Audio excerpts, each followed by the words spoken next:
You got a yes for me? I got a yes right now. Hey, Eddie, where the papers at? Hey, where the papers at, Eddie? All right. See, I'm not gonna say like, oh, he's a bum, but why are you fighting a bum then? Yeah, you know what I mean? Do you feel like Boots belongs on the top pound for pound right now? Not yet. I don't think so. You keep Vergil Ortiz busy, and that's what it takes. Keep him busy. He ain't ducking because he's scared. He ain't ducking because he's scared. Vergil ain't scared of no. I mean, I'm letting y'all know, Vergil ain't scared of no man. Oh yeah, I've been around Vergil. Vergil ain't scared of nobody. There was one main reason the boxing world went silent after Vergil Ortiz Jr.'s huge victory. Everyone stared at him, waiting for him to mention a single name. Boots, come over here. That's right. Oh, let's go, man. All right, so that you answered the question. Is this the fight that you want next? Vergil Ortiz against Jaron Boots Ennis. I think this is the fight that has to happen, man. I think this is it. Ennis was the dangerous man in the division, the one he had just shared a tough, quiet fight week with. Their matchup felt guaranteed. It seemed like the only direction that made sense. But I told Boots not to go out there and play around. Go out there and make a statement. He made the statement. He did. Now the pressure on every boxing fan's mind is going to be what we wait. You heard what he said in the ring? Call out everybody. All right, there you go. Ideally, we don't care. We want whoever got them done. Ortiz didn't go around the topic when he finally sat at the press table. Instead, he completely switched the focus and shocked everyone. Fans were stunned as his answer caused total confusion in the welterweight division. Why would he pass on the most obvious and risky opponent for a dream matchup that many now believe was chosen to avoid a real challenge? Big names like Charlo Boots and Errol Spence Jr. sat in the crowd waiting for the key question. What did he want next? Ortiz didn't pause, and his reply hit everyone who believed in the Ennis buzz straight in the stomach. Charlo was ringside, Boots was here, we saw him in the ring, Spence was here and everything. A lot of the names that have circled you in the past were here to see you in this performance. What were your thoughts on them being here, and which one of them do you want next? It doesn't matter who's next. If I had to pick, I'm gonna be honest, it would be Spence, because that's my dream fight. I've been calling it since AT&T. AT&T, there you go, at the Cowboy Stadium, and I just think that's my dream fight, and I don't care what anyone says about it. He didn't mention him as just another option. It was the fight he always wanted. He said this has been his goal since his first appearance at AT&T Stadium. He added a polite anyone can get it to ease the moment because he wants the best matchups. But his main target was obvious. Right then, Ennis was no longer the focus. But anyone else, like I said, anyone can get it, respectfully. I just want to fight the best. I'm just a competitive guy. Yeah. It's the best fight in boxing. I think he did a great job. He looked good.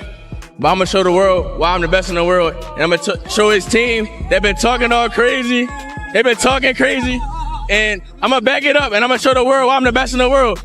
But like I said, it wasn't only about fame or a big payday. At least that's how Ortiz explained it. After sharing a personal reason, he broke down why Spence was his top choice. It felt like a full circle moment. The story went back more than 10 years. Both Vergil Ortiz Jr. and Errol Spence Jr. grew up in Dallas. They didn't just live in the same city. They came from the same gym. Ortiz then told the key detail. He trained with Spence when he was only 10 or 11. For him, this fight goes deeper than business.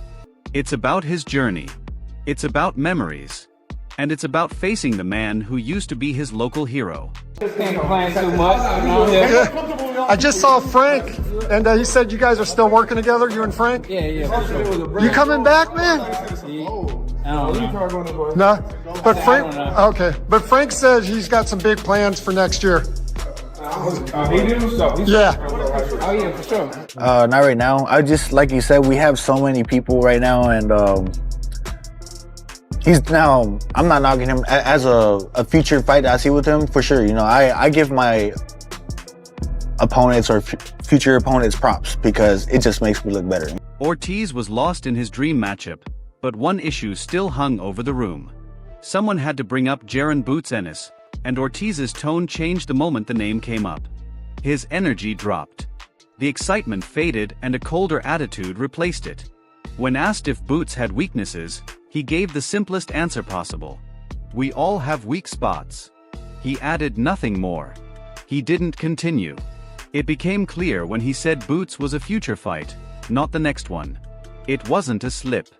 This was the moment the avoidance became a public message that couldn't be ignored.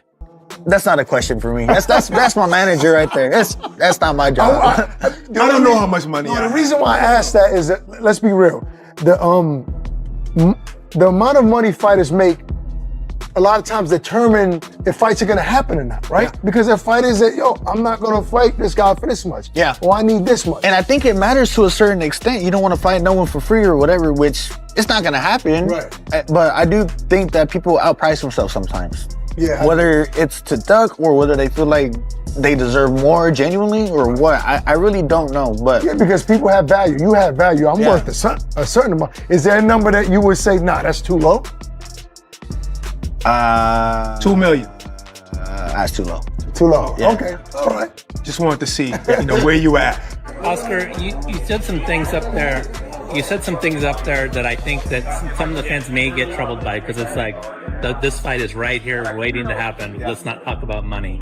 But money could become an issue here, right? No, it actually can. I mean, look, this can be a great negotiation. Obviously, look, when I say it has to be favorable to Vergil, that's the obvious case. Mm-hmm. I mean, look at what he did. Look at who he is. Vergil Ortiz is the man. Having this fight in Las Vegas can be huge, but Vergil Ortiz has to be the favorite here when it comes to negotiations. And, as long as they're favorable, we'll make the fight happen. There's no problem. Oscar, I think everybody wants to see the fight, so the money's not going to be an issue because there will be enough money in the pot. The boxing world responded instantly, and it wasn't gentle. Fans, reviewers, and YouTubers spoke up. People online said Ortiz was sidestepping the division's biggest threat. Vergil Ortiz had no plan to fight Boots Ennis. And I told you guys yesterday that Vergil Ortiz actually wants Errol the True Spence next. If I had to pick, I'm gonna be honest, it would be Spence, because that's my dream fight. The problem with that is this guy has 2 car accidents, he had detached retina. Then he fights Bud Crawford. Now he's been out for about 3 years. He has separated from Derrick James. He doesn't even have a trainer.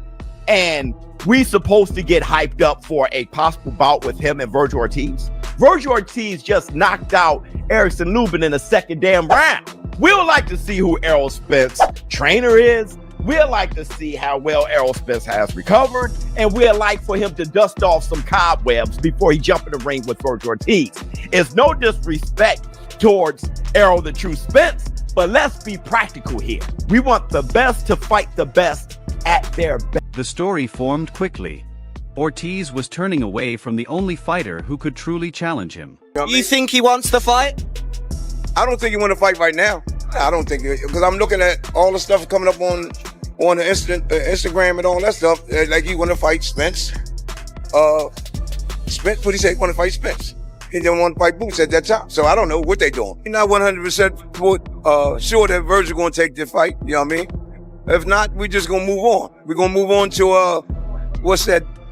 Fandora, another good fighter. People started believing Vergil was talking tough. He chose to call out a fighter many now describe as a faded version of himself, a Spence who is no longer in his prime. Instead of going after Ennis, who is young, driven, and unbeaten. I wouldn't take Spence fight. Why would you go after Spence? Spence ain't fought in like 3 years. Why would you do that? Is he still a credible name, a big name? And to have that on your resume, I think only boosts his career. For Spence? Yeah. Yo, Spence still got a beautiful name, a big name, man. You know what I mean? But I would like the Spence to get in, get back into the boxing and get some few fights before you even think about fighting Spence. You know what I mean? Spence is another great fighter, man. You can't count him out. You know what I mean? What makes the situation surprising is the level of boldness behind it. The same Vergil Ortiz and his manager Oscar de la Hoya had been speaking against Boots for weeks. They claimed Boots didn't want the fight and was stalling talks. They acted like they were the ones pushing for the matchup but kept getting shut out. Now that the fight is finally possible, everything has changed. Are we getting this fight with Jaron Boots Ennis next? I don't see no way in the world that you go off. You actually told Boots to come up here. You called Boots up there. You understand me? So all that you talk about in that post-fight press conference, don't nobody want to hear that. You told the nation when they can see it. Because, see, a lot of people couldn't see the post-fight press conference. But people saw the interview right after the fight. You told us that the man already told you, hey, it's time. You told us that's what was next. If you avoid that and don't do that, you're going to lose a lot of respect from a lot of people. And I might be one of them. Because you acted like... You talking about Vergil Ortiz. You better believe it. You act like you was up for the challenge. Everybody knows that like Boots said, it's time for him. Everybody wants to see Boots against a real opponent.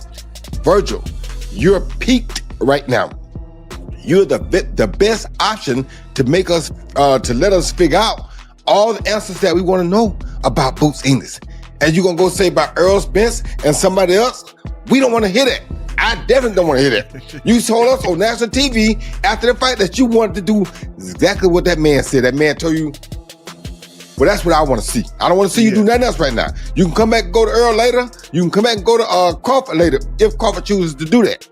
But what I want to see right now is the two best dream middleweights on the horizon fight. It's two undefeated guys who are equal. Don't run from that smoke, bruh. Don't run from that smoke. Let's make... Fans are bringing up the old comments again. It now seems like Team Ortiz either wasn't honest then or isn't honest now. With the word Ducker now tied to their name, Team Ortiz is trying to fix things fast. But their approach is making the situation even harder to follow. Hey, yo, what's going on, y'all, man? Peace to the family. Listen, I did see the report or the tweet that Dan Rafael put out about the Zone not being interested in making the Vergil Ortiz versus what's the main man name, Errol Spence fight. And I think that's a good thing. They said that they are only interested in making the Jerron Boots Ennis fight. Because it appears that, you know, Team Ortiz, Vergil Ortiz, his promoter, Oscar De La Hoya, his manager, Rig, and Robert, and his dad, their entire team, it appears that they are trying to, they don't want this fight. And they want to try to fight Errol Spence, who haven't fought in over 2.5 years, and a guy that's inactive coming off a knockout loss, instead of fighting the guy who you said has been ducking you. So the guy named Jerron Boots Ennis pulled up to your fight, got in the ring, and pretty much was face to face with you. So y'all can make that fight happen now. Styles tailor-made for Boots. All the styles are tailor-made for Boots. But like I said, y'all didn't see nothing yet, man. You know what I mean? I told you don't go out there and play. Like I told you. He's much better at 154, right? Yeah. Oh yeah. He had 147 for what? 10 years, man. 10 years. It was about time. He only 28. About time to move up. Their explanations don't match. In some interviews, Vergil says he already agreed to face Boots and any delay isn't his fault. This clearly conflicts with what he said about his dream matchup. At the same time, his manager Rick Meridian is trying to turn it into a big, dramatic new setup. Manager's talking all crazy, Oscar's talking crazy. It's the time, and I'm gonna make you pay for everything they saying. Straight like that. Ain't nobody's gonna pay over here. I'm gonna make you pay. No, you're not. No, you're not. I guarantee you, and we can bet whatever. I guarantee you. I don't want to take your money away, bro. I'm not betting. You ain't gonna take nothing. Nah. You ain't gonna take nothing. I guarantee you. We can bet any amount of money. When we fight, I guarantee you, I'm gonna win. He suggested a two-fight plan. Ortiz versus Spence, Boots versus Charlo, then both winners meet. It sounds like a smart way to build two major fights at once, but many think it might be a complicated cover to avoid the one matchup everyone wants now. There wasn't much else to break down. There wasn't much to evaluate. I just capitalized on his mistakes. Just took as much information as I could and used it. On social media, said you weren't gonna be here, but you're here tonight. Yeah, for sure. You know, I'm letting everybody know this. You know, this is the fight that I want next. You know. So let me address something that Robert Garcia has said this week. Robert Garcia has been telling people that you don't really want to fight Vergil Ortiz next, that you actually want one more fight in between before you face Vergil. How the Vergil fight, if he wins tonight, is that the fight you want next? I don't know where he get that stuff from, saying I need another fight, and I don't want to fight. He the same guy that said 2 weeks ago, I hope we come down here and build the fight up. So I'm down here, we came down here on our own. They didn't invite us, and we came down here on our own, so we showing y'all that we really want to fight. That's right. Now everything is messy and unclear. A rising unbeaten star just passed on his biggest rival in front of the public to chase a dream fight with a legend he grew up watching. And to dodge the simple question of why not Boots next, his team is creating complicated fight brackets. One final question remains. Is Vergil Ortiz Jr. truly chasing a personal full circle moment? Or is this a calculated business choice to avoid the toughest threat and secure a safer but bigger name? So that's all I'm saying, man. You know, make them earn it. If I was Vergil Ortiz, I will make Boots earn it. Oh, it looked good for a minute. Yeah. You see how they set that up? I can't stand, because that's not business. I can't stand when a man get done defeating another man and then another person step in the ring like I'm next. I can't stand that, man. Boxing ain't no damn WWE. I can't stand that type of stuff, man. You can't even enjoy your victory. You just got done whooping ass, and now you gotta look at another man in his face like, man, I ain't even thinking about you. I can't stand when they do that. I know it's good and glitz and glam for the camera and the fans at home going crazy and stuff. Oh yeah, oh they about to. No, that don't mean nothing. That don't mean nothing, you know, as you can see. So, is it fair to say, oh, Vergil ducking? Vergil ain't ducking cause he ain't scared. He ain't ducking cause he's scared. He ain't ducking because he's scared. Vergil ain't scared of no. I'm letting y'all know, Vergil ain't scared of no man. Oh yeah, I've been around Vergil. Vergil ain't scared of nobody. That wraps up today's show. Make sure to like, subscribe, and hit the bell if you enjoyed it so you don't miss our next video. And leave your thoughts in the comments. We'll catch you in the next episode, so stay tuned.